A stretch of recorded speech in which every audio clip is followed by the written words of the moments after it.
Hello everyone, this is Ritu and welcome back to my channel Science Based Learning with Ritu. So कल हमने कुछ topics किए थे Indian contribution to advancement in science and technology आई कास्ट के junior group के लिए। हमारा जो लास्ट टॉपिक था वो हमारा था CMFRI that is central marine fisheries research institute के बारे में हमने पढ़ा था कि जो central marine fisheries research institute है वो 3 जनवरी 1947 में एस्टेब्लिश किया गया था। उसके बाद वो ICAR that is agriculture Indian council of agricultural research के अंदर मिला दिया गया था इन 1967। अभी ये कंबाइन होके एक चीज़ बन गया है that is CICAR and CMFRI। इसे आगे आज हम देखेंगे। चलो स्टार्ट करते हैं। अगर आप चैनल पर नए हैं तो प्लीज़ सब्सक्राइब द चैनल, और अगर आपको वीडियो अच्छी लगे तो लाइक ज़रूर करें। अगर आपको अच्छी ना लगे तो आप डिसलाइक भी कर सकते हैं। और जो आपकी PDF है वो आपको टेलीग्राम चैनल पे मिल जाएगी, उसका लिंक मैंने डिस्क्रिप्शन में डाल दिया है। ये जो ICAR CMFRI है, ये इसके जो हेडक्वार्टर्स हैं that is in Kochi Kerala. इसका कंट्रीब्यूशन क्या था? इसका कंट्रीब्यूशन था सबसे पहले estimation of marine fish landing and efforts, या फिर मैं अगर ओवरऑल इसका कंट्रीब्यूशन बताऊं कि हमने कितनी ज़्यादा फिशेस एक्सट्रैक्ट की हैं, एक्सप्लॉयटेशन कितना हुआ है, कितने स्टॉक को हमने यूज़ किया है, कौन सी फिशेस थी, वो फिन फिश थी या फिर सेल फिश थी, और उनकी टेक्सोनॉमी, बायोइकोनॉमिक कैरेक्टरिस्टिक्स, इन सभी के बारे में बताता था हमारा CMFRI। इसके बाद एक one of the major achievement of ICAR CMFRI is development and refinement of unique method. मतलब कि जो सबसे मेजर अचीवमेंट थी इसकी वो ये थी कि हमने एक ऐसा मेथड डेवलप कर लिया था जिससे कि हम ये पता लगा सके या ये एस्टिमेट कर सके कि हमारी फिशरी कैच कितनी है। हमारी जो वास्ट कोस्ट लाइन है दैट इज़ 7500 की जो हमारी कोस्ट लाइन है, उस पे हमारी कितना एस्टिमेशन है फिशरी कैच का। उस मेथड को इन्होंने नाम दिया stratified multi stage random sampling. इसके अलावा बहुत सारी रिसर्चेज हुई हमारी इस फील्ड में, और जब हम 1970s में आए तो उस टाइम पे जो CMFRI था उन्होंने कुछ और चीज़ों के अंदर डेविएशन अपना शो किया, जैसे कि सी फार्मिंग के अंदर, कोस्टल मैरीकल्चर के अंदर, जहाँ पे बहुत सारी फिशरीज़ और प्रोडक्शन बहुत ज़्यादा हुआ। इसके अलावा it led development of viable farm and hatcheries technologies. अभी बहुत सारी डेवलपमेंट हुई बहुत सारी टेक्नोलॉजीज़ में, हैचरी टेक्नोलॉजीज़ में। हैचरी मतलब जहाँ से हम हैच कर सकते हैं या प्रोड्यूस करते हैं, जैसे कि श्रिम्प्स को, एडिबल ऑयस्टर्स को, सीवीड्स को या मरीन पर्ल्स को। बहुत सारी एडवांसमेंट हमारे पास आई। इसके अलावा जो ह्यूमन रिसोर्सेज हैं वो भी बहुत ज़्यादा डेवलप हो गई। जो हमारे ह्यूमन रिसोर्सेज थे इस फील्ड में रिसोर्स काफ़ी डेवलप हो गई। कैसे? क्योंकि develop through the post graduate programs in mariculture that is MFSCs, that is आपके जो MSCs जिसको हम बोलते हैं मास्टर डिग्री, तो वो आपकी स्टार्ट हो गई थी। PhDs कोर्सेज जो हैं वो भी इस फील्ड में काफ़ी ज़्यादा स्टार्ट हो चुके थे। Now oceanographic research continued and gradually joined international projects on fisheries were undertaken. इसके साथ साथ ऐसे ही धीरे धीरे करके हमने बहुत सारी रिसर्च की ओशियंस में। इसके साथ साथ हमारी जो रिसर्च थी उन्होंने कुछ इंटरनेशनल प्रोजेक्ट्स को ज्वाइन कर लिया। उसमें से एक प्रोजेक्ट आपका गिवन है, उस प्रोजेक्ट का नाम है इंडो नॉर्वियन प्रोजेक्ट। ये एक नॉर्वे का पहला प्रोजेक्ट था फॉरेन एड, जिसमें इंडिया और नॉर्वे दो कंट्रीज थी। The project was first established in Neendakara near Quilon Kerala, जिसको हम कोलम भी बोलते हैं, इन 1953। ये जो प्रोजेक्ट था वो कौन से ईयर में एस्टेब्लिश हुआ? 1953 में। और कहाँ? नंदीकारा में, जो कि कहाँ है? केरला में है। इसका एम क्या था? And the aim was modernization of fisheries of Kerala, मतलब कि मॉडर्न टेक्नोलॉजीज़ की इंस्टॉलमेंट, कि कितनी ज़्यादा मॉडर्न टेक्नोलॉजी हम बना सकें जिससे ज़्यादा से ज़्यादा हम मरीन जो आपकी फिशेज़ हैं उसको पकड़ सकें या फिर उनकी हैचिंग कर सकें. Sanitation, but also including health, sanitation, and water supply, including building a water pipe factory. This project was moved to Ernakulam in 1961 and now focusing on fisheries only. इसके बाद ये जो प्रोजेक्ट था वो अर्नाकुलम में भेज दिया गया, जहाँ पे कौन से ईयर में, 1921 में, और वहाँ पे सिर्फ और सिर्फ फिशरीज़ के ऊपर फोकस सबसे ज़्यादा किया जाता है. आफ्टर दैट आपका नेक्स्ट टॉपिक आता है IIOE, that is international Indian Ocean expedition, जो कि आपका 1961 टू 1965 चला था. सो ये है क्या चीज़? तो सबसे पहले ये एक लार्ज स्केल मल्टीनेशनल हाइग्रोस्कोपिक सर्वे है, हाइग्रोग्राफिक सर्वे, मतलब कि एक हमारा ओशंस के अंदर सर्वे था जिसके अंदर बहुत सारी कंट्रीज़ ने पार्टिसिपेट किया था. इंडिया जो है वो इस सर्वे की होस्ट रही थी. तो ये कौन से ईयर में स्टार्ट हुआ था? ये हमारा 1961 में स्टार्ट हुआ था और 1965 तक ये चला था. Indian Ocean is only one ocean that have biannual reversal of direction of wind, जिसकी वजह से हमारे मानसून्स जो हैं वो फॉर्म होते हैं. A unique expedition was taken to study the unexplored phenomena. अभी जो हमने स्टार्टिंग में पढ़ा था कि जो हमारा इंडियन ओशियन है वो सबसे ज़्यादा फर्स्ट जो ऐसा ओशियन था जो कि ट्रेड के लिए यूज़ किया गया था और बहुत ज़्यादा कम एक्सप्लोर हुआ है ये अभी तक. तो इसको एक्सप्लोर करने के लिए हमारे ये जो IIOE है ये बनाया गया था. It was sponsored by Scientific Committee on Oceanographic Research, that is SCOR, and IOC, that is Inter Governmental Oceanographic Commission. So ये जो हमारा सर्वे तैयार किया गया इसको किसने सब स्पॉन्सर किया था? एक तो स्कोर ने, एक IOC ने. सो इनकी जो फुल फॉर्म्स हैं ये आपको पता होनी चाहिए. इसके अलावा ये जो सर्वे था इसके अंदर बहुत सारा वास्ट डेटा जो है वो कलेक्ट किया गया था रिगार्डिंग ओशियनिक ऑर्गेनिजम्स. और इसमें आपको देखने को मिलेगा हमने इस सर्वे की वजह से बहुत कुछ हमारे ओशियंस की जो रिसर्च थी उसके अंदर बहुत ज़्यादा डेवलपमेंट हुई थी. After that approximately 40 ships and 20 countries participated in this mission. In the year 1962, CSRI established Indian National Committee on Oceanic Research, which organized Indian participation in IIOE. सो जो CSIR है उन्होंने क्या किया, एक कमेटी को एस्टेब्लिश किया कि जो ये प्लानिंग करेगी या जो सारी प्लानिंग करेगी कि इंडिया को क्या करना है और कैसे इसके अंदर पार्टिसिपेट करना और क्या क्या इसके अंदर होना चाहिए. तो उस कमेटी का नाम था national Committee on Oceanic research, that is INCOR. India played host to many scientists and even ships. It benefited young Indian scientists to get training in the latest research methodologies.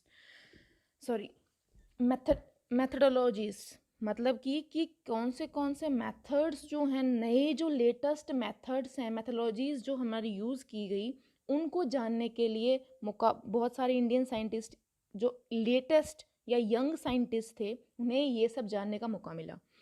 This proved beneficial for future oceanographic research in India. अभी इससे ये जो expedition था इसकी वजह से बहुत सारा डेटा हमने कलेक्ट किया और ये बहुत ज़्यादा बेनिफिशियल हमारे लिए प्रूव हुआ है. नेक्स्ट आता है आपका IOBC. अभी ये IOBC क्या है, अभी इस टॉपिक को मैं रिलेट करती हूँ पीछे. अभी जो ये IOBC है ये हमारा कब बना? ये हमारा जब हमारा एक्सपेडिशन शुरू हुआ उस एक्सपेडिशन के टाइम पे IOBC को बनाया गया.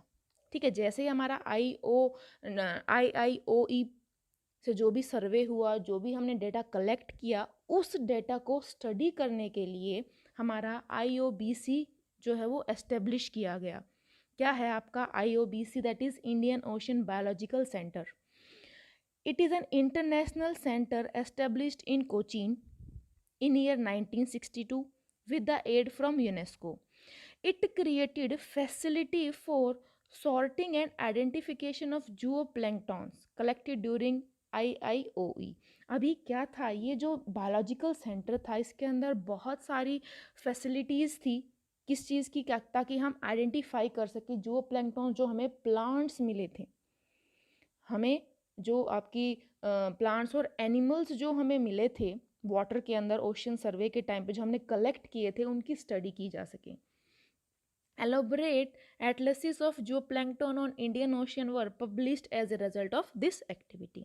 अभी जो ये IOBC था इसको ट्रांसफॉर्म कर दिया गया into NIO, that is National Institute of Oceanography.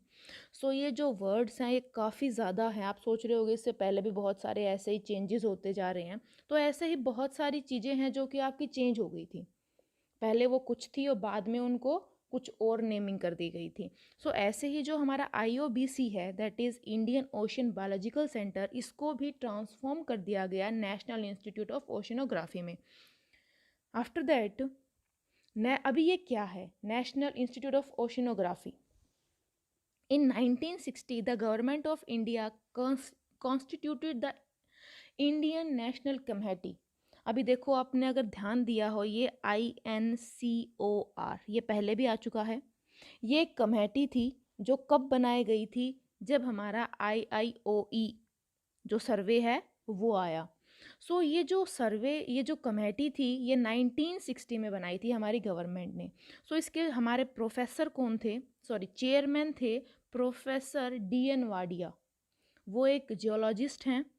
For planning and coordination of Indian scientific program for IIOE, जो इंटीग्रेटेड इंडियन ओशन एक्सपेडिशन था, उसके अंदर प्लानिंग और कोऑर्डिनेशन करने के लिए हमारी कमेटी बनाई गई, दैट इज़ INCOR, ये कमेटी बनाई गई।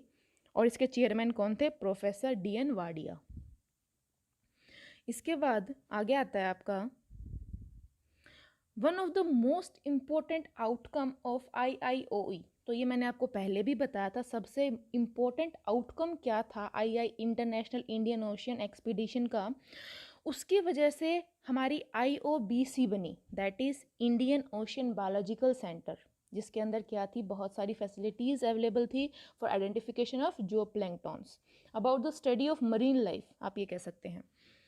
As a OBC was transformed into National Institute of Oceanography as a CSIR National Laboratory on 1st January 1966. So 1st January 1966 को जो आपका IOBC था उसको ट्रांसफॉर्म कर दिया गया है इनटू NIO। सो जो आपका NIO है, ये नेशनल इंस्टीट्यूट ऑफ ओशिनोग्राफी, इसके जो हेडक्वार्टर्स हैं वो गोवा में हैं, सॉरी हेडक्वार्टर्स नहीं, हेडक्वार्टर जो है वो गोवा में है। इसके अलावा इसके और भी सेंटर्स हैं, कहाँ हैं, एक तो आपका कोची में है, एक मुंबई में है, एक वाईजैग में है, तो 3 इसके रीजनल सेंटर्स हैं किसके, NIO के, और हेडक्वार्टर आपका गोवा में है। After that research eight NIO, जो आपका नेशनल इंस्टीट्यूट ऑफ ओशिनोग्राफी है, वो मेनली किस जगह पे रिसर्च करता है, किस जगह पे उसका एम है। सो वो नदरन इंडियन ओशियन है, जो नॉर्थ इंडियन ओशियन है, उसका सबसे ज़्यादा फोकस वहीं पे रहता है और वो वहीं पे सबसे ज़्यादा रिसर्च करते हैं। A tropical small basin driven strongly by seasonal winds. NIO researchers played a leading role in defining the nature of seasonality in the currents over the basin in general and along the coast of India in particular। मतलब कि जो आपका nature of waves हैं या जो currents हैं उसके बारे में सबसे ज़्यादा जो वहाँ के रिसर्चर्स हैं उन्होंने बहुत ही अच्छा या लीडिंग रोल प्ले किया है। After that role of NIO in exploring mineral wealth. अभी जो मिनरल वेल्थ जो हमें ओशन से मिल सकती है उसको एक्सप्लोर करने में NIO का कैसे पार्टिसिपेशन रहा है। सो India has been preparing for exploiting mineral wealth from ocean since 1977. मतलब कि जो इंडिया है that is trying to use the minerals present in the ocean since 1977. Variety of equipments like deep echo sounders, dredgers, boomerang grabs, etc. were added to research vessel gave Shani गावेशानी। तो ये आपने पढ़ा था, ये RV गावेशानी नाम की एक research vessel थी, बहुत ज़्यादा बड़ी वेसल्स थी जो कि कहाँ यूज़ हुई थी, हमने इससे पीछे वाला वीडियो में देखा था, जो कि आपकी मैग्नीस नोड्यूल्स को कलेक्ट करने के लिए, फाइंड करने के लिए यूज़ की गई थी। After that doctor SN Qasim led the first expedition to explore deep sea polymetallic nodules in Indian oceans. This project was initiated by Dr. HN Siddiqui. So जो हमारा प्रोजेक्ट था एक्सप्लोर करने का, इससे पिछले वाले वीडियो में आपने देखा था, मैंने आपको इमेजेस भी दिखाई थी कि जो आपके पोलीमेटालिक नोड्यूल्स या फिर इनको हम मैग्नीस नोड्यूल्स के नाम से भी जानते हैं, इन नोड्यूल्स को जो एक्सट्रैक्ट है या कलेक्ट है या सर्च करना है, ये सभी किसके अंडर हुए? डॉक्टर SZ कासिम और डॉक्टर HN सिद्दीकी के अंडर। सो ये आपके कुछ टॉपिक्स थे। इससे जो आगे वाला टॉपिक्स है वो हम नेक्स्ट वीडियो में करेंगे। अभी तक जो हमने टॉपिक किया उससे रिलेटेड कुछ क्वेश्चंस हैं, उन्हें देखते हैं। फर्स्ट क्वेश्चन है, the major achievement of ICAR CMFRI is the development and refinement of a unique method for estimation of marine fisheries, जिसको एक स्पेसिफिक नेम जो है वो दिया गया है। सो वो नेम क्या है? ऑप्शंस आपके सामने हैं। Stratified multi stage random sampling, इसे यही नाम दिया गया, तो option A is correct. Next question is, during early 1970s, the CMFRI research effort was diverted towards, so मैंने आपको बताया था कि जो CMFRI है आपकी central marine fisheries research institute है, उसके कुछ एफर्ट्स से डाइवर्ट हो गए थे किस साइड? तो आपके दो ऑप्शंस थे, एक तो सी फार्मिंग और एक मैरीकल्चर। अभी आप सोच रहे होगे मैरीकल्चर और एक्वाकल्चर दोनों सेम ही तो चीज़ हैं, क्योंकि दोनों में हम लोग कल्टीवेशन ही करते हैं मरीन लाइफ का, लेकिन एक लिटिल डिफरेंस है। एक्वाकल्चर तो आपको सभी को पता है, दैट इज़ फिशिंग से रिलेटेड है कि हम एक्वेटिक लाइफ का कल्चर करते हैं। मैरीकल्चर क्या है? मैरीकल्चर एक स्पेशलाइज्ड ब्रांच है एक्वाकल्चर की, जिसके अंदर कल्टीवेशन, मैनेजमेंट और हार्वेस्टिंग होती है मरीन ऑर्गेनिजम्स की, लेकिन उनका जो निजिस नेचुरल हैबिटेट में ही, मतलब अगर वो ओशंस में रहते हैं तो उनकी वहीं पे जो कल्टीवेशन है या हार्वेस्टिंग है वो उसी जगह पे की जाएगी। उस ब्रांच को हम मैरीकल्चर नाम देते हैं। नेक्स्ट क्वेश्चन आपका आता है, Indo Norwegian project was first foreign aid development project of, so कौन सी कंट्री का ये फर्स्ट प्रोजेक्ट था? That is Norway. Next question, Indo Norwegian project was first established in Neendakara near Quilon Kerala in, अभी जो ये इंडो नॉर्वेयन प्रोजेक्ट था ये कौन से ईयर में एस्टेब्लिश किया गया था? So it was established in 1952, that is option B is correct. 1952 में इसको एस्टेब्लिश किया गया था, कहाँ पे? नंदीकारा, जो कहाँ है? नियर क्यूलोन केरला। सो इस क्वेश्चन को कई तरीके से पूछा जा सकता है। आपसे ये भी पूछ लेंगे ये कहाँ एस्टेब्लिश किया गया था और ये कौन सी स्टेट में है, या फिर ये नंदीकारा किस प्लेस के आसपास है। सो आपको ये सारे जितने भी पॉइंट्स हैं इन सभी को मेमोराइज करना है। Next question is, Indo Norwegian project was moved to dash in dash year. So जो आपका नंदीकारा प्रोजेक्ट था, हमने पढ़ा था कि वो कहाँ पे मूव कर दिया गया था? दैट मूव्ड टू अर्नाकुलम इन 1961। और जिसका मेन फोकस क्या था, सिर्फ और सिर्फ फिशरीज से रिलेटेड था, सिर्फ और सिर्फ फिशरीज पे वो फोकस करते थे। Next question, Indian ocean is only one ocean that has dash reversal of direction of wind, what we know as। so जो इंडियन ओशियन है उसका विंड का डायरेक्शन क्या है, दैट इज बाई एनुअल है और उसको हम क्या कहते हैं, मॉनसून कहते हैं। Next question is, when did IIOE-1 took place. So जो आपका इंटरनेशनल इंडियन ओशियन एक्सपेडिशन था वो कौन से ईयर में स्टार्ट हुआ और कितने कौन से ईयर तक वो चला था। सो अगर आपको याद हो तो हमारा ऑप्शन ए दैट इज 1961 से लेके 1965 तक वो चला था हमारा survey. Next question is, how many countries participated in IIOE-1। So इतना याद रखना है, वैसे तो ये बहुत सारे एक्सपेडिशंस हुए हैं, मतलब कि बहुत सारे सर्वे हुए हैं इसके अलावा, लेकिन हम जो यहाँ पढ़ेंगे वो सिर्फ और सिर्फ फर्स्ट सर्वे के बारे में पढ़ेंगे। तो कितनी कंट्रीज ने पार्टिसिपेट किया था, दैट आर 20 कंट्रीज, और टोटल आपकी शिप्स कितनी थी, 40 ships were there. Next question है, IIOE was sponsored by dash and dash।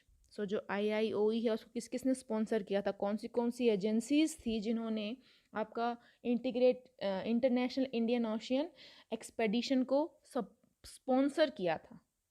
सो आपका इसका ऑप्शन आएगा option C, that is SCOR and IOC। इनकी फुल फॉर्म क्या है, इनकी फुल फॉर्म भी आपको याद करनी है, that is scientific, S for scientific, S committee on ओशियनोग्राफिक research, इस और IOC की फुल फॉर्म है आपकी Inter Governmental Oceanographic Commission. So option C is correct. Next question is, full form of IOBC। So IOBC की full form क्या है आपकी, Indian Ocean Biological Centre. So option D is correct, option D is correct, that is Indian Ocean Biological Centre. Indian है ये, international नहीं होगा, biological है, biochemical नहीं होगा, और ये सेंटर है, काउंसिल नहीं होगा। Next question is, Indian Ocean Biological Centre as international centre established in Cochin in year. So कौन से ईयर में एस्टेब्लिश किया गया था IOBC को, 1962, that is option A is correct. Next question is, full form of UNESCO. So एक word आया था आपका यूनेस्को, सो इस यूनेस्को की फुल फॉर्म क्या है। So option A that is United Nations Educational Scientific and Cultural Organization. So UNESCO एक बहुत ज़्यादा यूज्ड वर्ड है, सो काफ़ी ज़्यादा रिपीट होता है, आप काफ़ी जगह पढ़ते हैं, तो आपको यूनेस्को की फुल फॉर्म का भी पता होना चाहिए, that is United Nations Educational Scientific and Cultural Organization. Next question is, Indian Ocean Biological Center that was transformed into the National Institute of Oceanography as a CSIR National Laboratory on 1st of January, कौन से year में इसको transform किया गया था। IOBC को किसके अंदर, IOBC को किसके अंदर ट्रांसफॉर्म किया गया था, NIO के अंदर। सो कौन से ईयर में था, डेट थी आपकी 1st of January and year था आपका 1966। इसके बाद नेक्स्ट आपका क्वेश्चन आता है, where is the headquarter of NIO situated. So जो आपका NIO है उसका हेडक्वार्टर्स कहाँ है, सो उसका हेडक्वार्टर है आपका गोवा में। इसके अलावा कोच्चि, मुंबई एंड वाइजैक, यहाँ पे क्या है आपका, यहाँ पे आपके रिसर्च या फिर सेंटर्स जो हैं वो प्रेजेंट हैं। आफ्टर दैट नेक्स्ट क्वेश्चन आता है, research at NIO aims at understanding the oceanography of dash Indian Ocean। सो जो NIO है उसका एम कहाँ पे रिसर्च करना है, ओशियन के कौन से पार्ट में वो रिसर्च करते हैं, that is नदरन, that is north Indian ocean में जो हमारा NIO है वो वहीं पे उसको समझता है और वहीं पे रिसर्च करता है। नेक्स्ट क्वेश्चन आपका आता है, who was the chairman of Indian National Committee on Oceanic research. तो जो कमेटी बनाई गई थी INCOR, जो कमेटी बनाई गई थी जो कि किस लिए बनाई थी, आपके कोऑर्डिनेशन और प्लानिंग के लिए कि इंडिया कैसे पार्टिसिपेट करेगा आपके IIOE में। सो उसके चेयरमैन कौन थे? आपके चेयरमैन थे professor ND Wadia. ND Wadia. Next question is, who led the first expedition to explore deep sea polymetallic nodules in Indian Ocean? So कौन था इसका leading person? That is Dr. SQ Kazim. Sorry, SZ Kasim. Next आपके कुछ full forms हैं जो आपको पता होनी चाहिए। सो सबसे पहली फुल फॉर्म है NIO। ये वर्ड बहुत ज़्यादा रिपीट हुआ है। इसकी फुल फॉर्म है नेशनल इंस्टीट्यूट ऑफ ओशियनोग्राफी। एक बात का आप ध्यान रखना कि आपका जो एग्ज़ाम है दैट इज़ ओशियन बेस्ड, सब कुछ आपका ओशियन से रिलेटेड है। IOBC that is Indian ocean biology centre. INCOR ये एक कमेटी थी जिसके चेयरमैन आपके DN वाडिया थे और इसकी फुल फॉर्म है Indian National Committee on Oceanic Research. उसके बाद SCORE Scientific Committee on ओशियनोग्राफिक Research. Next is IOC Inter Governmental Oceanographic Commission. ये जो दो एजेंसीज थी इन्होंने स्पॉन्सर किया था IIOE को। नेक्स्ट इज IIOE क्या है आपका? International Indian Ocean expedition.